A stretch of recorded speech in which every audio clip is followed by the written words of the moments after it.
Pada video ke-6 di topik kelima energi biomasa pada mata kuliah energi terbarukan di jurusan Teknik Elektro UIN Suska Riau, ini kita membahas jalan kedua konversi energi biomasa, yaitu pembakaran. Konversi termal melibatkan suhu di atas 400 derajat Celcius. Ada 3 metode konversi biomasa menjadi energi dengan jalan termal. Pertama, pembakaran, yaitu pemanasan dengan menggunakan banyak oksigen. Jika Anda pernah menyipas-nyipas tungku untuk menyalakan api, artinya Anda menambahkan oksigen supaya pembakaran terjadi. Metode kedua adalah gasifikasi, yaitu pemanasan dengan sedikit oksigen. Dan metode terakhir adalah pirolisis, yaitu pemanasan dalam lingkungan tanpa oksigen. Sebelum membahas ketiga metode satu persatu, kita bahas dulu pengeringan. Biomasa hampir selalu basah. Bayangkan sepotong kayu bakar yang lembab. Supaya kayu tersebut bisa dibakar, seringkali sebagian dari air di dalamnya harus dibuang terlebih dahulu sebelum biomasa dapat digunakan atau diproses. Pengeringan adalah langkah yang sangat mahal dan sering diabaikan dalam penggunaan biomasa. Cara pengeringan yang paling murah disebut pemanasan langsung. Caranya adalah dengan menghembuskan udara panas langsung pada biomasa yang akan dikeringkan. Meskipun lebih murah dan lebih mudah, pemanasan langsung juga lebih mudah merusak biomasa. Metode pengeringan lain adalah pengeringan tak langsung menggunakan penukar panas atau heat exchanger, logam. Pemanasan tidak langsung lebih mahal, tetapi lebih dapat dikontrol daripada pemanasan langsung. Pemanasan biomasa secara tidak langsung juga lebih umum saat ini karena lebih aman dan seringkali lebih mudah dikelola. Mengeringkan biomasa itu mahal. 1 BTU atau British Thermal Unit adalah banyaknya energi yang dibutuhkan untuk memanaskan 1 pon air sebanyak 1 derajat. 1 galon air misalnya di dalam panci memiliki berat 8 pon. Jadi dibutuhkan sekitar 350 BTU untuk menguapkan 1 galon air dengan efisiensi yang sempurna. Namun kenyataannya dalam dunia termodinamika, efisiensi sempurna 100% tidak dapat dicapai. Pengeringan biomasa membutuhkan energi yang besar karena mengeluarkan air dari biomasa jauh lebih sulit daripada mendidihkan biomasa itu dari panci. Sekarang mari kita fokus pada metode pertama konversi termal, yaitu pembakaran. Pembakaran adalah penggunaan termal paling populer dalam konversi energi. Mengapa demikian? Karena kita tinggal di planet yang penuh dengan oksigen. Maka pembakaran adalah raja dalam membuat energi. Manusia membakar terutama untuk mendapatkan panas dan cahaya. Pembakaran adalah reaksi oksidasi. Oksidasi adalah salah satu reaksi kimia yang paling mudah, murah, dan kuat di bumi. Seperti ditunjukkan pada grafik ini, dominasi pembakaran belum terkalahkan dalam hal kerapatan daya dan daya spesifiknya. Konversi termal berbasis pada panas dan oksigen. Perbedaan jumlah oksigen dan panas memberikan proses konversi yang berbeda pula. Level paling rendah adalah pirolisis. Pada pirolisis tidak dibutuhkan oksigen dan hanya butuh sedikit panas, sekitar 400 derajat Celcius, untuk sekedar memecahkan molekul biomasa. Level menengah adalah gasifikasi. Gasifikasi membutuhkan lebih banyak panas dibanding pirolisis dan sejumlah kecil O2 atau oksigen. Namun oksigen pada proses gasifikasi tidak sebanyak yang dibutuhkan untuk membakar, namun cukup untuk membentuk produk gas yang teroksidasi sebagian. Proses konversi di atas tidak hanya membutuhkan panas, tapi juga menghasilkan panas. Contoh yang amat bagus untuk menjelaskan pirolisis, gasifikasi, dan pembakaran adalah saat kita menyalakan korek api. Setiap Anda menyalakan korek api, Anda mendapatkan suhu hingga 1500 derajat Celcius. Suhu setinggi ini cukup untuk melelehkan baja. Ini sekaligus menunjukkan betapa besarnya energi yang tersimpan di dalam karbon. Konversi termal dapat menghasilkan banyak produk, seperti produk padat, cair, gas, dan berbagai jenis produk lain tergantung pada kondisi reaksinya. Sayangnya, banyaknya jumlah produk ini juga bisa membingungkan karena banyak produk yang sama memiliki nama berbeda. Contoh beberapa nama produk yang umum dari konversi termal adalah minyak pirolisis atau bio-oil, gas pirolisis atau pi-gas atau pyrogas, kemudian kayu torrefied atau bio-coal, arang atau biochar, gas producer atau gas kota yang disebut juga dengan gas pirolisis plus syngas dan syngas sendiri.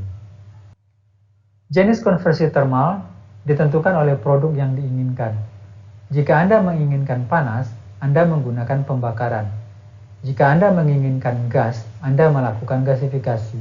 Jika Anda menginginkan cairan dan padatan, maka pirolisis adalah yang paling ideal. Namun tidak ada konversi yang benar-benar bagus dalam membuat sesuatu selain produk utamanya. Jadi akan sangat masuk akal untuk mencari tahu produk apa yang diinginkan dan kemudian menemukan proses apa yang sesuai untuk menghasilkan produk itu. Hampir tidak mungkin memisahkan pirolisis biomasa, gasifikasi, dan pembakaran secara penuh. Semua konversi termal dioptimalkan untuk jenis konversi termal tertentu berdasarkan produk yang diinginkan. Tetapi itu juga berarti bahwa produk yang diinginkan bukanlah satu-satunya hasil yang kita dapatkan, namun merupakan produk utama yang paling banyak diproduksi. Ingat, konversi termal bisa merusak produk secara kimiawi. Di dalam nyala korek api, kayu mengalami pirolisis, gasifikasi, dan pembakaran saat suhu naik dan oksidasi terjadi. Dibutuhkan energi, yaitu panas, untuk memecah kayu menjadi gas melalui proses pirolisis. Namun, segera setelah oksigen bereaksi dengan gas, panas yang cukup akan dihasilkan dari pembentukan CO2 dan H2O untuk melanjutkan penguapan kayu. Siklus berlanjut dan api membakar kayunya sampai habis dan korek api pun padam.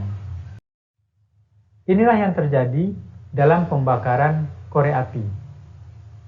Panas dari nyala api menyebabkan terjadinya pembakaran yang mendorong pemecahan dan penguapan kayu. Ini disebut dengan pirolisis. Oksigen dari udara bereaksi dengan kayu yang menguap dan mendorong reaksi gasifikasi berupa oksidasi sebagian dan pembakaran berupa oksidasi penuh. Kayu yang tidak menguap tetap berupa arang. Pembentukan arang menghasilkan panas. Kayu atau bahan bakar yang belum panas menyediakan molekul yang dapat dipecah dan menguap melalui proses pirolisis pada saat nanti kayu yang belum panas itu mendapatkan panas. Untuk memahami semua proses tersebut dan apa yang akan kita bahas selanjutnya, kita perlu mengenal beberapa definisi penting. Sebagai berikut.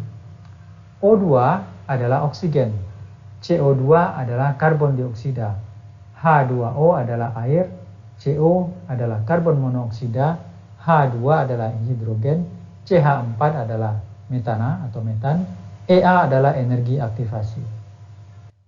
Pembakaran adalah proses unik yang menjelaskan banyak hal.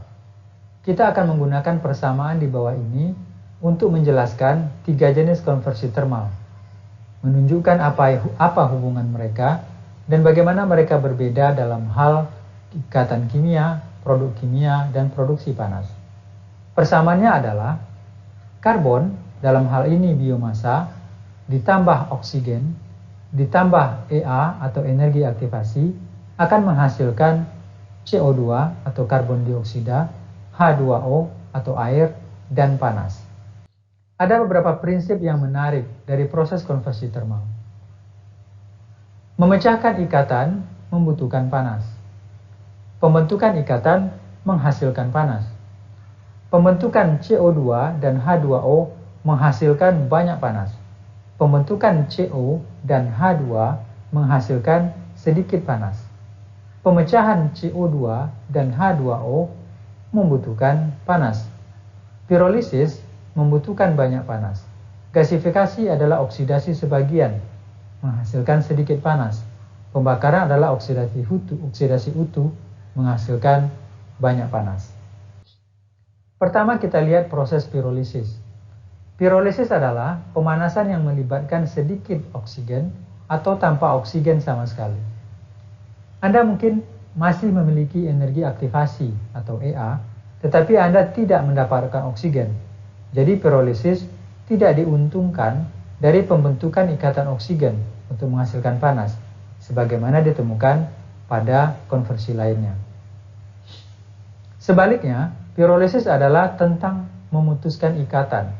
Jadi pirolisis membutuhkan banyak panas dan tidak menghasilkan panas berlebih. Sekarang kita lihat proses gasifikasi. Gasifikasi adalah pemanasan dengan oksigen, tetapi oksigen tidak cukup banyak untuk membuat CO2 dan H2O. Sebaliknya, gasifikasi justru membentuk CO dan H2. Oleh karena itu, ia mendapatkan beberapa manfaat panas dari pembentukan ikatan, walaupun tidak banyak.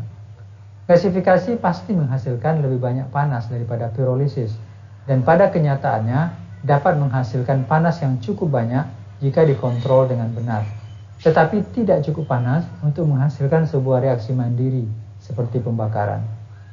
Oleh sebab itu, gasifikasi berada tepat di tengah-tengah antara pirolisis dan pembakaran. Terakhir, kita amati proses pembakaran. Pembakaran adalah pemanasan dengan oksigen yang cukup untuk menghasilkan pembentukan kondisi maksimal dari produksi CO2 dan H2O. Ini menghasilkan panas paling banyak dan cukup panas untuk menghasilkan reaksi mandiri selama bahan bakar tersedia, seperti korek api. Hasil pembakaran terjadi karena oksidasi lengkap. Ini berarti sebagian besar adalah CO2 dan H2O, bukan CO dan H2.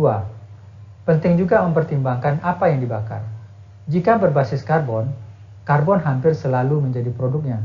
Jika tidak berbasis karbon, maka akan ada berbagai produk oksidasi lainnya seperti sulfur oksida, nitrogen oksida, dan klorida. Pada video 25 tentang sejarah energi biomasa, kita membahas bahwa penggunaan biomasa sebagai sumber energi hampir sama tuanya dengan manusia sendiri, sekitar 230.000 sampai 1,1 juta tahun lalu.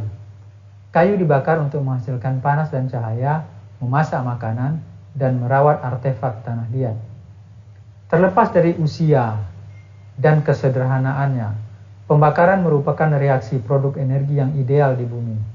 Tidak diragukan lagi, konversi yang paling luas dari perspektif energi adalah pembakaran.